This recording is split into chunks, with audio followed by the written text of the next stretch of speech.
नमस्कार दोस्तों, एक बार फिर से आपका बहुत बहुत स्वागत है। और आज हम करने वाले हैं रीड के लिए अपना ये लास्ट पीवाईक्यू। इसके बाद अगर आप कहेंगे तो मैं आपको पीवाईक्यू सेशंस अवेलेबल करा दूंगा। मतलब पीवाईक्यू कौन से, जो कि चैप्टर वाइज आप जिस चैप्टर का डिमांड करेंगे मैं उस चैप्टर को आपके लिए ला दूंगा, ठीक है, बिफोर द एग्जाम। क्योंकि लगभग जितने भी पीवाईक्यू क्वेश्चंस थे मैंने सभी इस वीडियो में, ये लास्ट वीडियो हमारा लेक्चर नंबर 6 है, कंप्लीट कर लेंगे आज यहाँ तक। इसके पहले ऑलरेडी 1 से लेके 5 तक की वीडियो मैंने प्ले लिस्ट बना दी है, आप जाके रीड प्रीवियस एग्जाम सीरीज या PYQ math question series already डली हुई है हमारे यूट्यूब चैनल पर, आप जाके प्ले लिस्ट में जाकर देख सकते हैं वहां से। तो चलिए आज का हम शुरू करते हैं लेक्चर, और क्वेश्चन नंबर 1 के साथ आप कनेक्टेड है मेरे साथ और आपने चैनल को भी सब्सक्राइब करके रखा होगा। तो क्वेश्चन नंबर 1 आपके सामने है कि माचिस की डिब्बी के कितने तल हैं। देखो, आप सभी जानते हो कि माचिस की तीली का मतलब, माचिस की डिब्बी का मतलब है कि ये हुई एक माचिस। देखो मैं यहाँ बनाता हूँ, माचिस एक क्यूबॉइड शेप में होता है, ठीक है। अभी सभी चीजें इसके बारे में, माचिस की तीली के बारे में उसने अभी तो तल पूछे हैं, पता नहीं आगे चल के क्या क्या नहीं पूछ लेगा। तल, उसके हल, उसके गल, तो जितनी भी चीजें पूछेंगे हम सबको आपको डिस्कस कर लेते हैं यहाँ पर। तो ये माचिस है, तो माचिस में टोटल ये 6 फेसेस होते हैं, एक यहाँ से, दूसरा ये ऊपर, तीसरा ये, चौथा नीचे, और पांचवा ये सामने वाला, छठवां पीछे वाला। तो माचिस की तीली में टोटल 6 तल होते हैं, ठीक है। मतलब 6 फेस होते हैं जिनको हम बोलते हैं फलक। तो माचिस की तीली में टोटल 6 फलक होते हैं। अब बात करें आपसे किनारे। किनारे का मतलब होता है एजेस, इंग्लिश में बोलते हैं इसको एजेस, एज। तो ये जो किनारे हैं ये वाले, इनको हम किनारा बोलते हैं। ये जो किनारा जहां मैं यहाँ पर लाइन ड्रॉ कर रहा हूँ बोल्ड में, ठीक है, ये किनारे हैं। तो ऐसे टोटल 12 किनारे होते हैं, ठीक है, ये 12 है।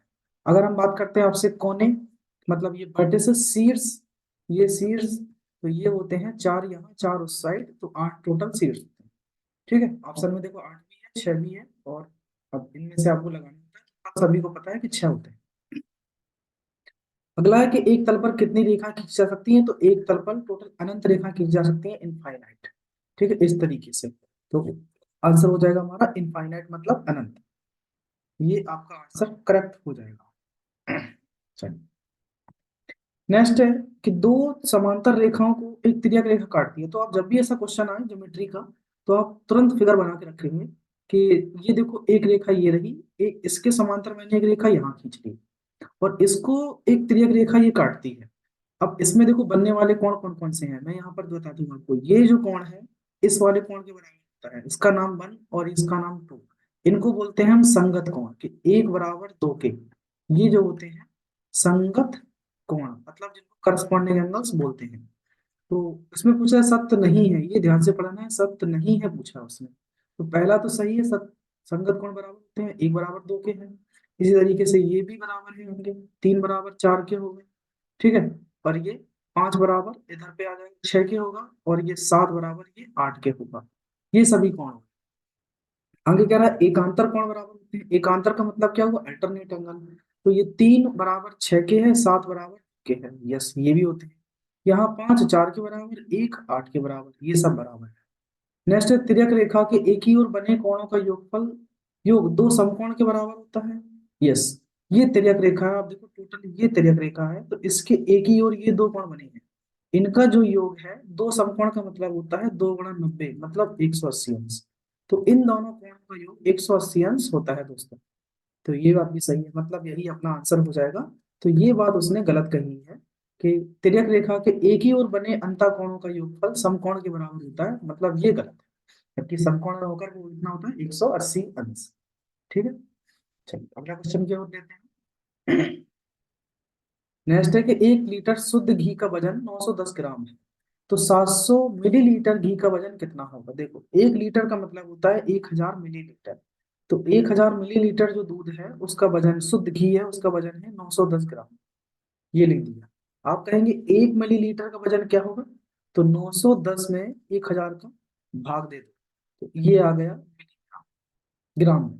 अब निकालना कितना है, 700 मिलीग्राम का, तो इधर पे 700 का गुणा कर दो, यहाँ पर भी 700, और यहाँ पर भी 700 का मल्टीप्लाई गुणा कर देंगे, और भाग तो 1000 से ही है, फिर 3 जीरो से ये 3 जीरो काट दीजिए। तो 91 गुणा 7 हमारा हो जाएगा, 7 एकम 7, 7 नम 63, 630 ग्राम। ठीक है, option number A correct answer हो जाए। इसमें कुछ आंसर जो लगे हैं कैंडिडेट ने किए होंगे सॉल्व, तो उसके अकॉर्डिंग उसने आंसर लगाए हैं, लेकिन आंसर इसका जो है 637 ग्राम सही आंसर। नेक्स्ट है, एक आयताकार मैदान का परिमाप 1 किलोमीटर है, देखो, और ये दिया गया है चौड़ाई मीटर में। तो आयताकार आयत का जो परिमाप होता है क्या होता है, तो ब्रैकेट में लंबाई प्लस चौड़ाई, लेकिन सवाल के अकॉर्डिंग ही जो परिमाप है वो 1 किलोमीटर है। 1 किलोमीटर में 1000 मीटर होते हैं, ये लिख दिया हमने।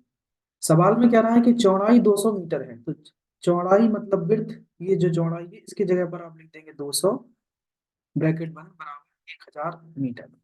2 से भाग दो यहाँ साइड, तो 2 पंचे 10, तो ये हुआ 500, तो एल प्लस 200 बराबर 500, तो एल बराबर आ जाएगा 500 में से आप 200 घटा देंगे, तो आंसर बचेगा कितना, 300। तो ये आ जाएगा 300 मीटर उस आयत की लंबाई।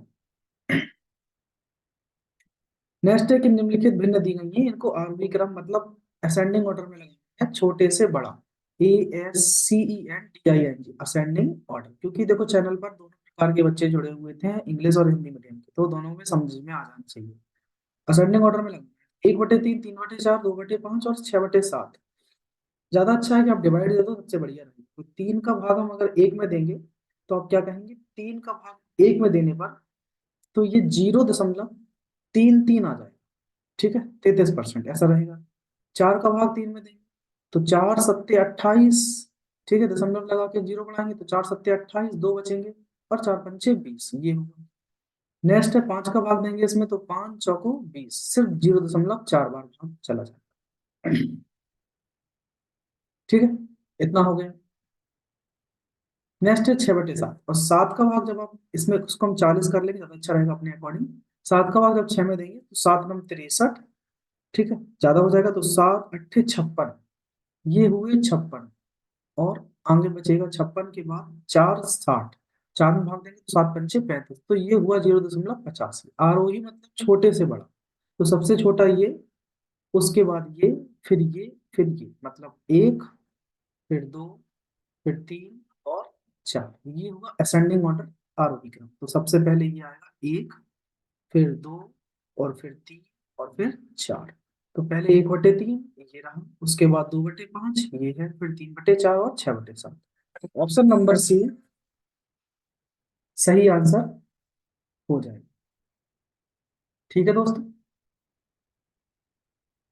नेक्स्ट क्वेश्चन आपके सामने है, संख्या इतने का विस्तारित रूप क्या होगा, तो 35.507, इसका हमें एक्सपेंडेड फॉर्म बताना।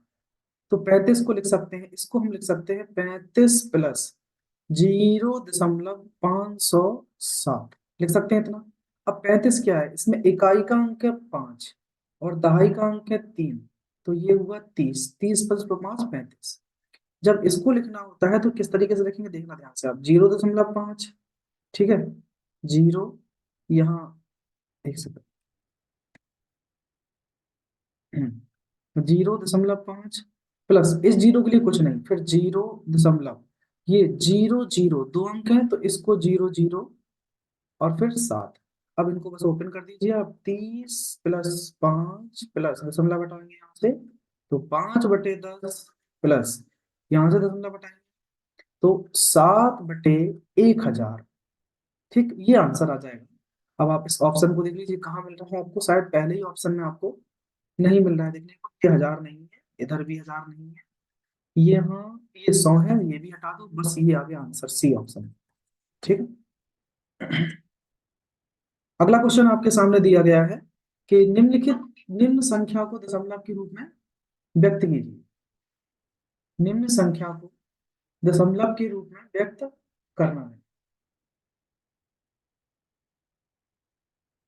तो 90, 9, सबको सॉल्व करना है, जैसे अभी देखो हमने सॉल्व किया उसको।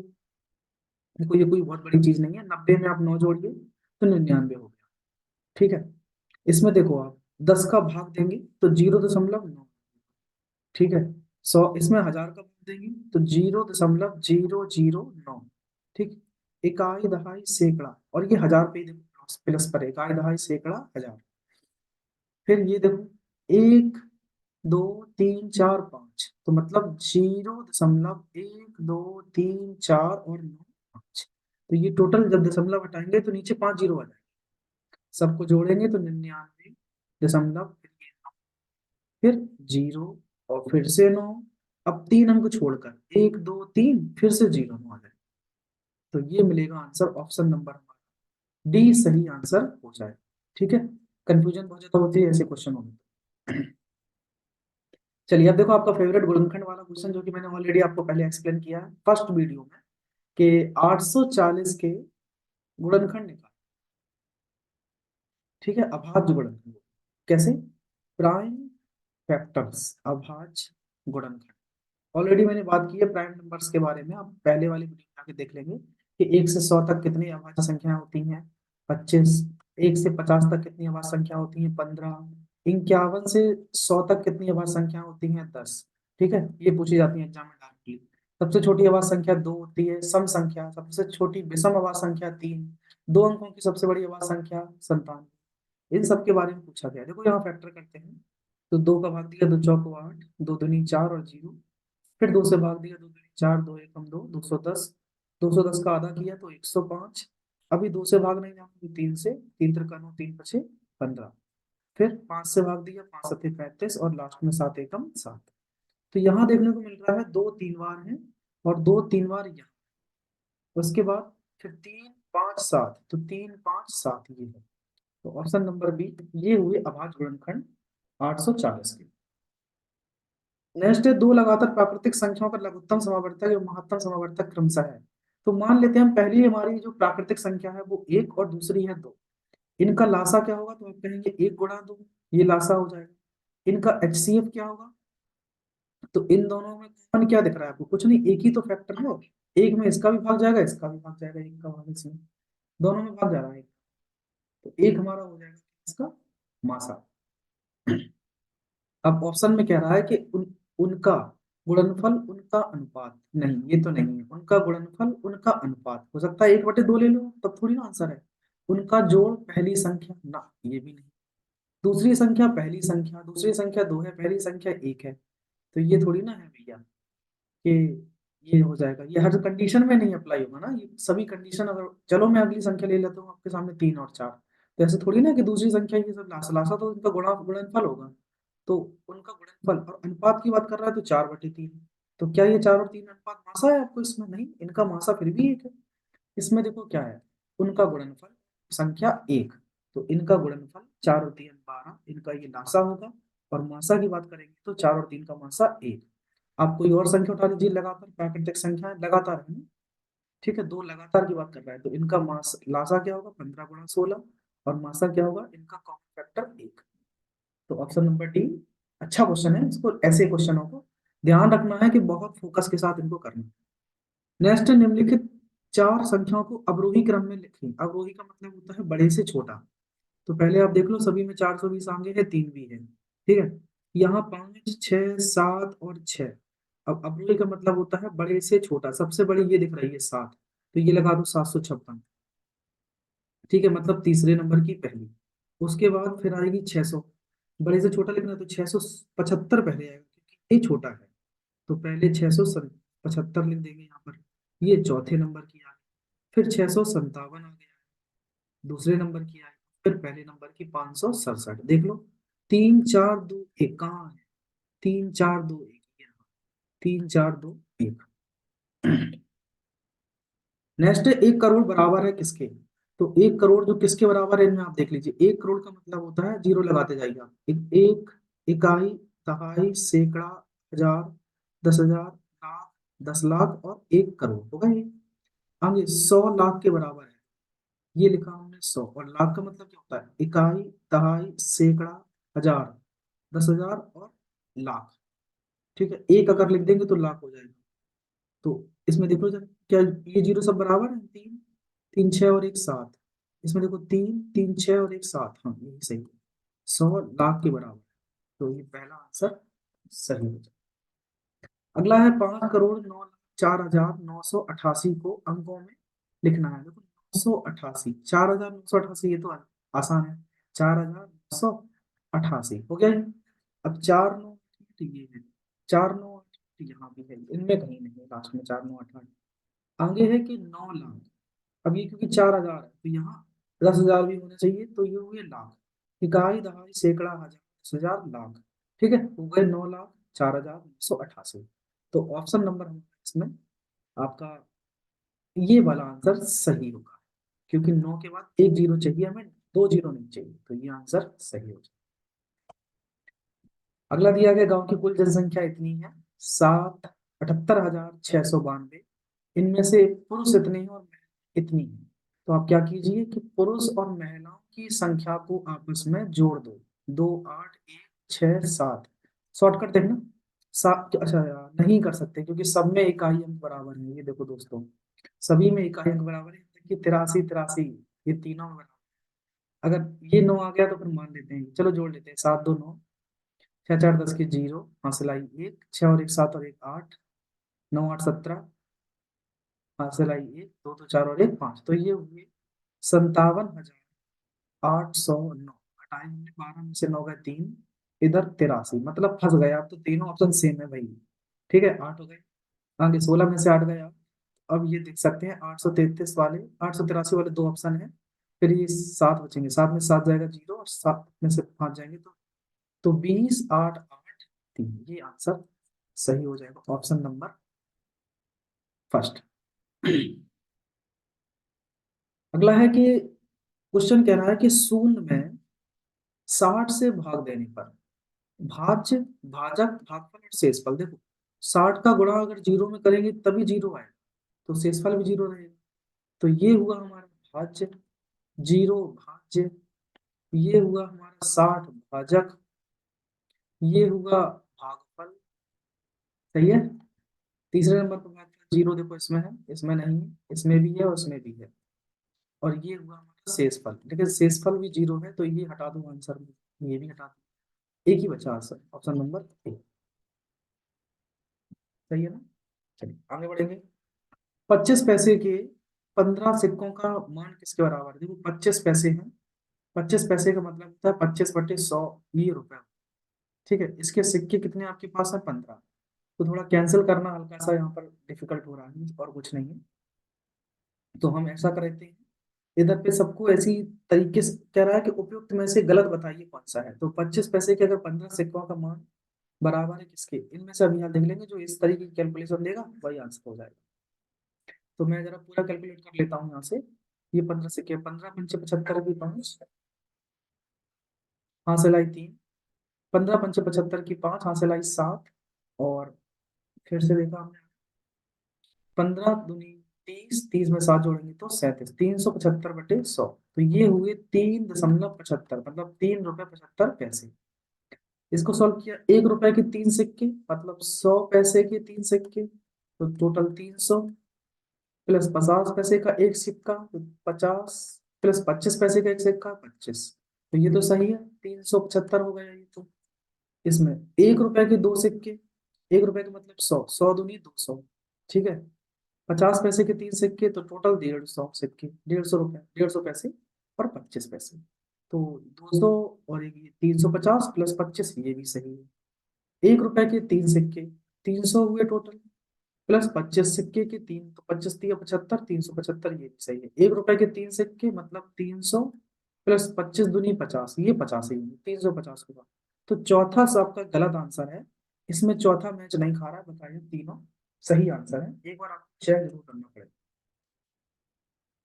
अगला है कि आरोही क्रम में लिखना है संख्याओं को, कोई कठिन ज्यादा संख्या नहीं है, सीधा भाग दे देते हैं। तो 2/9, 5/8, 1/3 और 3/4 भाग दिया। 9 का 9 दूनी 18, दशमलव बार भाग देना होगा। 9 दूनी 18, दो बचेंगे, फिर से 9 दूनी 18, इसमें भाग दिया तो 8 छंग 48। ठीक है, दो बचेंगे और 8 दूनी 16, फिर 3 का भाग देंगे इसमें, तो अभी हमने किया था 0.33% होता है, तो 0.33। 4 का भाग देंगे तो ये 75 के बराबर हो जाएगा, 0.75 भाग देना पड़ेगा, और कुछ नहीं है, तो मैंने भाग ही दिया है। आरोही क्रम मतलब छोटे से बड़ा, तो सबसे छोटी ये रही पहले नंबर की, फिर दूसरी, फिर ये तीसरी, और फिर ये चौथी। मतलब पहली 2/9, 2/9 स्टार्टिंग में है। दूसरा ये 1/3 है, तो ये भी सही है दूसरा, और तीसरा 5/8 है, तो ये रहा 2/9, ठीक है, 1/3 और 5/8, लास्ट में 3/4। चलिए अगला क्वेश्चन आपके सामने लेते हैं। अगला क्वेश्चन है कि 5 पेंसिलों का मूल्य इतने रुपए है, तो 2 पेंसिल का मूल्य क्या होगा। देखो एक एक नियम के सवाल हैं, इसको सरल भिन्न में बदल दो। 4 को 3 में, 4 तिया 12, 4 तिया 12, फिर ये अंश जोड़ा जाता है, इसका इसमें गुणा प्लस ये जोड़ देंगे, तो 4 तिया 12 और 3 15। तो ये हुए 5 पेंसिल का मूल्य 15/4 रुपए, ठीक है। तो एक पेंसिल का मूल्य आप क्या कहेंगे कि 15/4, इसमें भाग दे देंगे हम 5 का। सवाल में पूछ रहा है 2 पेंसिल का मूल्य, तो 2 का गुणा कर दो दोनों साइड, ये दो आंसर आ गया। 5 तिया 15, 2 दूनी 4, तो 2 पेंसिल का मूल्य 3/2 रुपए, और 3/2 रुपए आंसर ऑप्शन नंबर बी। अगला है कि निम्न में से कौन सा कथन सही है। एक अभाज्य संख्या नहीं है, नहीं बिल्कुल सही कह रहा है, एक अभाज्य संख्या नहीं है, ठीक है, ये बिल्कुल सही बात है। एक अभाज्य संख्या है, बिल्कुल नहीं है। एक संयुक्त संख्या है, बिल्कुल नहीं है। दो अभाज्य संख्या नहीं है, ये भी गलत बात है, दो तो अभाज्य संख्या है। ये सही कह रहा है कि एक एक अभाज्य संख्या नहीं है, मतलब ये सत्य बात। लो भाई फिर आपका फेवरेट आ गया अभाज्य गुणनखंड, अब तो कर ही लीजिए जनाब। 720 के अभाज्य गुणनखंड बताइए क्या होंगे। ये लो, 2 का भाग दिया तो 720 का आधा 360, फिर 2 का भाग देंगे 360 का आधा 180, फिर 2 से भाग दिया तो ये 90, फिर 2 से भाग दिया तो ये 45, फिर 3 से भाग देंगे तो 15 तिया 45, फिर 3 बचे 15, और लास्ट में 5 एकम, एक सेकंड, लास्ट में 5 एकम 5। तो ये टोटल दो आए हैं 4 बार, और दो 4 बार मुझे शायद यही दिख रहे हैं और कहीं नहीं। 3 2 बार है और 5 एक बार है, तो ऑप्शन नंबर डी, ये 720 के क्या हो जाएंगे अभाज्य गुणनखंड, मतलब प्राइम फैक्टर्स। अगला है कि 425 और 476 का महत्तम समावर्तक क्या होगा। आपको महत्तम समावर्तक डायरेक्ट ये तरीका आप सीखिए, ज्यादा अच्छा रहेगा। चेक कर लो क्या दोनों में किसी दो से तो भाग जाएगा नहीं, क्योंकि लास्ट में इसमें 5 है, ठीक है। अब आप देखो दो से इसमें अगर नहीं जा रहा है तो ऑप्शन में भी कहीं दो जैसे, मतलब दो का गुणनखंड कोई आंसर नहीं हो सकता, 4 भी नहीं हो सकता, क्योंकि 4 में 2 छुपा है। 5 से भाग जाने के लिए यहाँ भी कोई ना कोई 5 का गुणनखंड होना चाहिए था, ठीक है, ये भी नहीं। क्या 7 के पहाड़े में कहीं लास्ट में 6 आता है। तो 7 दूनी 14, 7 तिक्के 7 चौक 28, 7 पंचे 35, 7 छंग 42, 7 सत्ते 49, 7 8 56, हाँ 7 में आता है लास्ट में 6। तो एक बार 17 से भाग देके देख लेते हैं। 17 दूनी 34, कितने बचेंगे 42 में से 34 घटाएंगे तो 8, 17 पंचे 85, फिर इसमें भाग दिया 17 से। तो 17 से भाग देने पर 17 दूनी 34, 17 दूनी 34, बचेंगे कितने 47 में से आप 34 घटाएंगे तो 7 में से 4 गए 3, 4 में से ये, फिर 17 8 136, 28 बार। अब इसमें तो किसी से भाग नहीं जाता है, तो आंसर यही रहा 17। अच्छा सवाल है, मासापा इस तरीके से करना सीख जाए। नेक्स्ट है कि 90 60 75 और 35 का लघुत्तम समावर्तक क्या होगा। अपना गोल्डन तरीका आप अपनाइए, 90 60 75 और 35। देखो एग्जाम में आपका जो बेसिक है वो सबसे ज्यादा काम आता है भाई। आप कोई नया तरीका टीचर को जो अपनाते हैं ना, क्या पता वो फेल हो भी हो जाए, लेकिन आपका बेसिक जो मेथड है वो फेल नहीं होने वाला। तो आप दो से जो भाग देते हैं भाई बचपन वाला करते जाएंगे, उसमें क्या है, समय नहीं लगना, देखना 45 30, 2 का नहीं जा रहा है इसमें भाग, नहीं जाने दो, इसमें भी नहीं जा रहा है। फिर 2 का फिर से भाग दिया हमने, क्योंकि 30 में जा रहा है भाग, तो देखो 15 75 और 35। अब पता है कि सभी में देखो 5 से जा रहा है, तो 5 से दिया, 5 9 45, 5 3 15, 15 पंचे 75 और 5 7 35। अभी फिर से 5 से जा रहा है, देखो 5 3 15, फिर यहाँ 7, यहाँ 3 और यहाँ 9, फिर 3 से दिया, 3 त्रिका 9, 3 एकम 3, 3 एकम 3 और लास्ट में 7। फिर 3 और 7 बचे तो इनका गुणा कर देते हैं बस। तो आंसर देखो सबका गुणा करना है, बस ये सवाल का आंसर है। तो 2 दूनी 4 पंचे 20, सबका गुणा किया, 2 दूनी 4 पंचे 20, 20 5 100, 100 तिया 300, तो ये हुए 300। 300 में गुणा करना है कि 7 और 3 का 21 का, 7 तिया 21, तो 21 तिया 63 होते हैं, आंसर आ गया 6300। 1 मिनट लगेगा लेकिन आंसर आ जाएगा, ठीक है। नेक्स्ट है, एक मकान की पुताई 5 व्यक्ति 8 घंटे रोज काम करके 3 दिन में करते हैं। तो देखो 5 व्यक्ति 8 घंटे काम करके 3 दिन में एक मकान को देते हैं, तो एक व्यक्ति 4 घंटे रोज काम करके उस काम को कितने दिन में करेगा, तो एक्स दिन में करेगा। 4 दूनी 8, 5 दूनी 10 तिया 30। तो वह व्यक्ति 30 दिन में उस काम को पूरा कर देगा। Option number A. अगला है कि एक परीक्षा में 4 विषयों में कुल प्राप्त अंक कितने हैं? 4 विषयों के अंक इतने हैं टोटल। ठीक है। तो यदि तीनों विषयों में प्राप्त अंकों का औसत इतना है और अगर 3 विषय का औसत 48 है तो योग होना चाहिए 48 गुणा 3। ये ध्यान रखना। ठीक है। इनका औसत का मतलब होता है इतने इतने हैं सब में। तो इनका मतलब योग हो जाएगा इतना। 3 चौका 3 का गुणा करेंगे, 3 8 24 की 4 और हंसलाई 2, 4 3 12 13 14 144। तो 3 विषय के अंकों का योग हुआ इतना और चारों का योग है 200। तो 200 में से 144 घटाएंगे तो चौथे विषय के अंक आ जाएंगे आपके कितने? 56 56। सवाल में ये पूछ रहा है चौथे विषय के अंक क्या होंगे, तो 56 आंसर। अगला है कि एक व्यक्ति ने एक साइकिल इतने रुपए में खरीदी, 10% लाभ पर बेची, तो साइकिल को कितने रुपए में खरीदी थी? अच्छा, एक व्यक्ति ने एक साइकिल इतने रुपए में अ, इतने रुपए में 10% लाभ पर बेची, ठीक है। इतने रुपए में बेची है भैया। कितने पर? सीपी पर 10% का लाभ कमाया, मतलब 100 की चीज पर 10 का लाभ, 110% में बेची है। तो 11 यूनिट की वैल्यू इतनी है। तो 100 हमें 10 यूनिट की बताना है, 100 यूनिट की वैल्यू 11 से भाग दो, 11 अट्ठे 88, 5 बचेंगे, 11 पच्चे 55। बस गुणा कर दो, 85 गुणा 10, आंसर आ गया 85, 850। इतने रुपए में उसने खरीदी। नेक्स्ट है कि एक व्यक्ति ने बैंक से कुछ रुपए 15% वार्षिक ब्याज की दर से उधार लिए। अगर 3 साल बाद वह इतने रुपए वापस करता है तो उसने कितने रुपए उधार लिया था? ठीक। देखो बैंक से इसमें कहीं नहीं लिखा है उसने कि साधारण ब्याज है या चक्रवृद्धि ब्याज है। तो ये कह रहा है कि 3 साल बाद इतने रुपए वापस करता है बैंक को। तो 7,250 रुपए वापस करता है बैंक को। और अमाउंट अगर आपने पढ़ा फॉर्मूला कि अमाउंट बराबर क्या होता है, प्रिंसिपल प्लस एसआई, ये होता है। तो प्रिंसिपल और एसआई का मतलब होता है क्या? PRT बटे 100। ये है मिश्रधन बराबर धन प्लस साधारण ब्याज। ये है मिश्रधन जो कि बैंक को वापस करता है। उसने उधार लिया था P रुपए, इधर भी P रुपए, दर थी 15% और 3 साल के लिए। तो हमने सॉल्व किया इसको 7,250 को। तो ये हो जाएगा दोस्तों 7,250 बराबर 100 का गुणा कर दो। तो 100P प्लस 15 तिया 45P, ठीक है, बटे 100। तो इधर 7,250 गुणा 100 का भी यहाँ गुणा कर दो, ये 100 में 45 जोड़ेंगे तो 145 और ये आ जाएगा प्रिंसिपल। ठीक है। अब देखो 5 बार आपको दिख रहा होगा अलग से, ये 5 बार जा रहा है पूरा पूरा बार। 14 पंचे 70, 55 25 तो 72 हो जाएगा। तो ये है 50 बार, 50 गुणा 100 का मतलब होता है 5,000, मतलब उसने बैंक से 5,000 रुपए लिए थे। ऑप्शन ए सही आंसर। अगला क्या है भैया? 5,000 रुपए का 6 महीने का 8% की छमाही दर से ब्याज। चलो 5,500 रुपए है, कितना है? 6 महीने का, 6 महीने के निकालना है ना? ठीक है। 8% की छमाही दर से ब्याज गुणा 8/100। ठीक है। छमाही का मतलब क्या होगा? एक छमाही है ना, तो इधर छमाही का मतलब है एक छमाही है सर, ये ध्यान रखना। तो इधर 40, अगर आप 6 लिख देंगे ना इधर 6, तो आपका आंसर गलत हो जाएगा, ये ध्यान रखना है। ठीक है।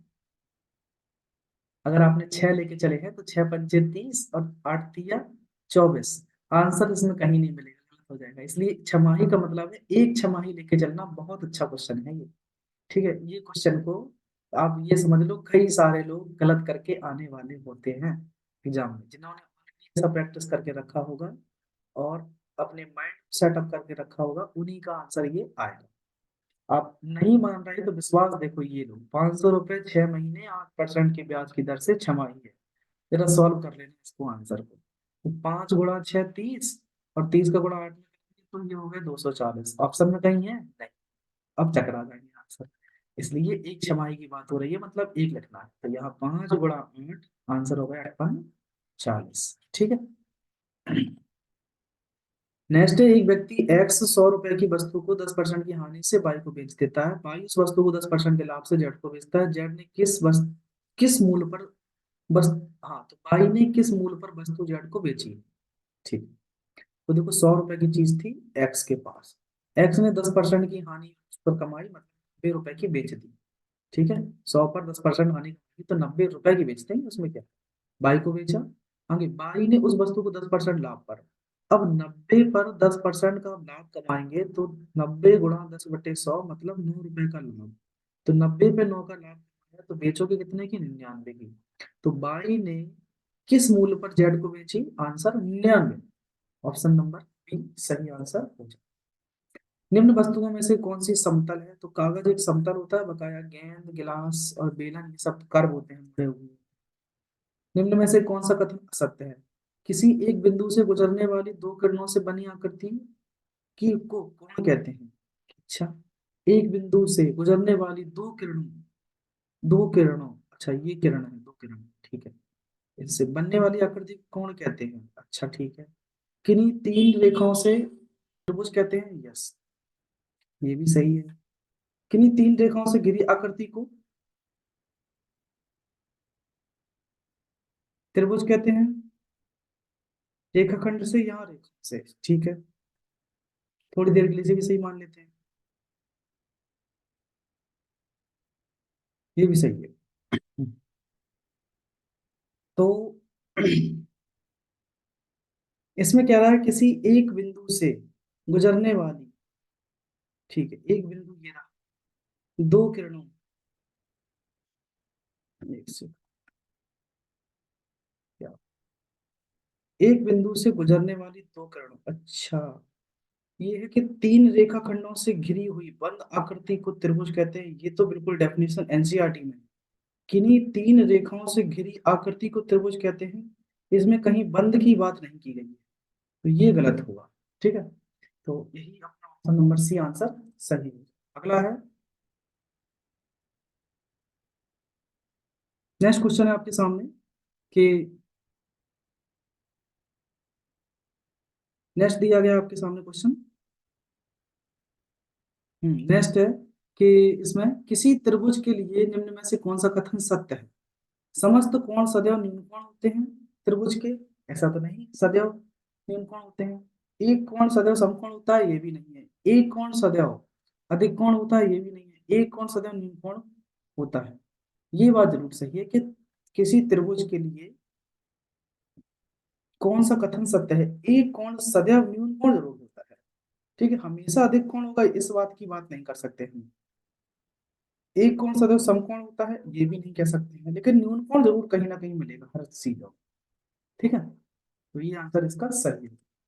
नेक्स्ट है कि त्रिभुज में बताइए इसमें कितने त्रिभुज हैं। देखो, जब ऐसा त्रिभुज होता है ना, इसमें गिनते हैं तो एक तो ये रहा, एक लाइन खींचने से दो नए त्रिभुज बनते हैं, तो एक दो और ये बड़ा वाला तीन। इसी तरीके से यहाँ भी देखो, एक ये वाला, दूसरा ये, ठीक है, और तीसरा ये पूरा बड़ा वाला, तो तीन होगा ये, और चौथा ये नीचे बैठा है, और ये बड़ा पूरा गिनेंगे आप तो ये पूरा पांच, तो टोटल ये पांच त्रिभुज हुए जाकर। अगला है कि वर्ग के चारों अंतःकोणों का योग सदैव कैसा होता है, तो वर्ग के चारों अंतःकोणों का योगफल 360 अंश होता है। आसान सा क्वेश्चन पूछ लिया इसने तो। किसी मैदान का एक चक्कर लगाने में 250 मीटर दौड़ना पड़ता है, एक लड़की इतने मीटर सेंटीमीटर दौड़ चुकी है। अच्छा, ये मीटर है, ये सेंटीमीटर, तो मीटर को सेंटीमीटर में बदलने के लिए 100 का गुणा, तो ये हो गया 25,000 मीटर दौड़ना। आगे कह रहा है उसने 75, हाँ, 1 मीटर बराबर 100 सेंटीमीटर। ठीक है, तो इतने हुए कितने, ये तो 25,000 हुए, और ये 75,000 सेंटीमीटर दौड़ चुकी है। अच्छा, तो वह कितने चक्कर लगाई, तो इसने कितने, तीन चक्कर तो लगाए ना, दिख रहा है ना, तीन चक्कर, पूरा तीन गुना है। चलो, एक चक्कर में 250 मीटर है, तो तीन चक्कर लगा तभी तो 75 हुई। आगे और 3 किलोमीटर की दौड़ को पूरा करने के लिए तो पहले तो आंसर देखो, तीन चक्कर है, ये हुआ, ये दोनों हटा। अब कह रहा है कि 3 किलोमीटर मतलब उसे कितने चक्कर लगाने, तो 3 किलोमीटर का मतलब होता है 3 × 1000 मतलब 3,000 मीटर, ये हुए मीटर में। अब 1 मीटर में 100 सेंटीमीटर, तो 100 का और गुणा, तो ये हो गए 3,000 जीरो, और एक चक्कर में 25,000, सही है, तो जीरो से जीरो काट दो जरा, ये जीरो कैंसिल आउट, 25 का भाग देंगे, 25 से कम, आ, सही लगा रहे हैं, इसके तो चक्कर लगाना चाहिए। तो 25 एकम 25, 5 बचेंगे, फिर 25 दूनी 50, टोटल 12 चक्कर होना चाहिए। सही है कि नहीं? एक चक्कर में वो लगाती है कितने, 250। अरे यही, इसमें गड़बड़ दिया है भैया, 9 नहीं, हाँ सर। पूरे करने के लिए उसे और कितने, अच्छा अच्छा, ठीक ठीक ठीक है। तो 3 तो ऑलरेडी यहाँ पूरे लगा चुकी 75,000 में, टोटल लगाने चाहिए थे 12, तो 9 ही तो बचेंगे। सही, तो टोटल 9 की बात करें तो ये सही आंसर है, ऑप्शन नंबर ए, सही क्वेश्चन है। नेक्स्ट है कि 12 मैट्रिक टन 8 क्विंटल में से 8 मैट्रिक टन 500 किलोग्राम घटाने पर क्या प्राप्त होगा। इसका आंसर आप मुझे कमेंट करके बताएंगे, मैट्रिक टन और क्विंटल में कितने का डिफरेंस रहता है। नेक्स्ट है कि एक टंकी इतने लीटर पानी की है, ठीक है, 400 लीटर पानी है टंकी में, इसमें 12 लीटर 500 मिलीलीटर पानी कम में लेने के बाद शेष पानी की क्षमता के 25 डिब्बों में भरा जाए तो प्रत्येक डिब्बे की क्षमता क्या होगी। देखो 400 लीटर पानी, उसमें से क्या किया कि 12,500, 1 लीटर बराबर 1,000 मिलीलीटर, तो हम इसको भी पहले क्यों ना मिलीलीटर में, मतलब इसमें 1000 का गुणा कर लेते हैं, ये रहा। इसमें से 12,500 मिलीलीटर पानी हटा दिया, तो इसमें से घटा देते हैं। देखो 4, 3 जीरो, फिर 2 जीरो और 0, 0, 5, 2, 1 हटा दिया हमने। तो 0, 0 और इधर 10 में से 5 गया 5, 9 में से 2 गए 7, इधर भी 9 में से 1 गया 8, इधर 3, तो ये हुए 387500। 25 डिब्बे चाहिए टोटल, 25 डिब्बे में भर रहे हैं, तो एक डिब्बे में कैसा आएगा, 25 एक 25, बचेंगे कितने, 3, फिर 25 पंचे 125, मतलब 15 लीटर के आसपास, 15 बार ये रहे। नेक्स्ट है, एक घड़ी में बड़ी सुई के किसी अंक से ठीक अगले अंक तक पहुंचने में लगने वाला समय के लिए निम्नलिखित में से कौन सा असत्य है। तो बड़ी सुई के किसी अंक से ठीक अगले तक पहुंचने में लगने वाला समय निम्नलिखित में से क्या होता है, 1 घंटा, सही है। 60 मिनट जिसको बोलते हैं, इसमें कह रहा है कि 5 मिनट लगते हैं। अच्छा, बड़ी सुई की बात कर रहे हैं ना, तो बड़ी सुई को पहुंचने में क्या लगते हैं, 1 घंटा तो नहीं लगता है, क्या लगते हैं, 5 मिनट ही लगते हैं बड़ी सुई को, 5 मिनट लगे। नेक्स्ट है, बस 2-3 क्वेश्चन और है दोस्तों, कर लेते हैं इसको कंप्लीट। एक आयताकार मैदान की लंबाई 60 मीटर, चौड़ाई 40 मीटर है, इसके चारों ओर बाहरी 5 मीटर चौड़ाई में घास लगाई जाती है। तो जहां पर घास लगाई जाती है, घास लगाई जाने वाली जगह का क्षेत्रफल, देखो इतना, ये सवाल ऐसा है कि ये जो इस एक आयताकार मैदान 60 और 40 का है, इसके बाहर 5 मीटर चौड़ी घास लगाई जाती है, यहाँ सब में 5-5 मीटर की, यहाँ भी, यहाँ भी, यहाँ भी, और पूछ रहा है कि जहां पर ये घास लगी है इस वाले क्षेत्र में, इसका क्षेत्रफल बताओ क्या।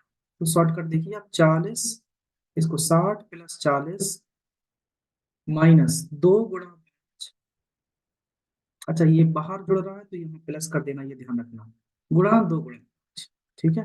फॉर्मूला ये रहा, एल प्लस बी प्लस 2, ये जो विड्थ है एक्स मान लेते हैं इसको हम, इंटू 2x। तो 60, 40, 100, 100 में 5 दूनी 10 जोड़ेंगे तो 110, और 5 दूनी 10 गुणा करेंगे तो ये 1100, आंसर ये हटा 1100 आंसर हो जाएगा, 1100 वर्ग मीटर, क्षेत्रफल की बात करते हैं, 1100 वर्ग मीटर होगा मीटर में, तो ये आंसर अपना सही है। नेक्स्ट है, एक आयताकार चित्र के फ्रेम में एक्स की लंबाई 90 सेंटीमीटर, फ्रेम एक्स की लंबाई 90 सेंटीमीटर और चौड़ाई 70 सेंटीमीटर है। एक वर्गाकार, पहले तो आयताकार था, वर्गाकार है, पाई की भुजा 80 सेंटीमीटर है, तो कौन सा कथन असत्य होगा। ठीक, यहाँ परिमाप की बात कर रहा है, और ये परिमाप, तो परिमाप कर लेते हैं, 90 प्लस 70 गुणा 2, तो 9 7 16, 16 दूनी 32, 320 आ जाएगा। ये हो गया परिमाप किसका, एक्स का, सेंटीमीटर में। इसकी दिया गया 80 गुणा 4, तो 4 8 चौको 32, 320 आ जाएगा। इतने तो परिमाप है नहीं, हटा दो। एक्स और वाई का परिमाप बराबर 320 वर्ग सेंटीमीटर है, नहीं, परिमाप में कभी वर्ग नहीं आता है, तो 320 सेंटीमीटर का परिमाप, ऑप्शन नंबर डी सही आंसर। सो ओके दोस्तों, thank you, we have completed all the PYQ questions. जितने भी पीवाईक्यू क्वेश्चंस थे रीट एग्जाम के, हम लेवल 1 लेवल 2 जो भी लेवल रहे होंगे सभी कंप्लीट कर चुके हैं। अब आपकी कोई और क्वेरीज हो, किसी चैप्टर वाइज क्वेश्चन करना हो, स्क्वायर स्क्वायर रूट, चक्रवृद्धि ब्याज, साधारण ब्याज, तो आप मुझे कमेंट करके बता दें। Thank you, till then take care.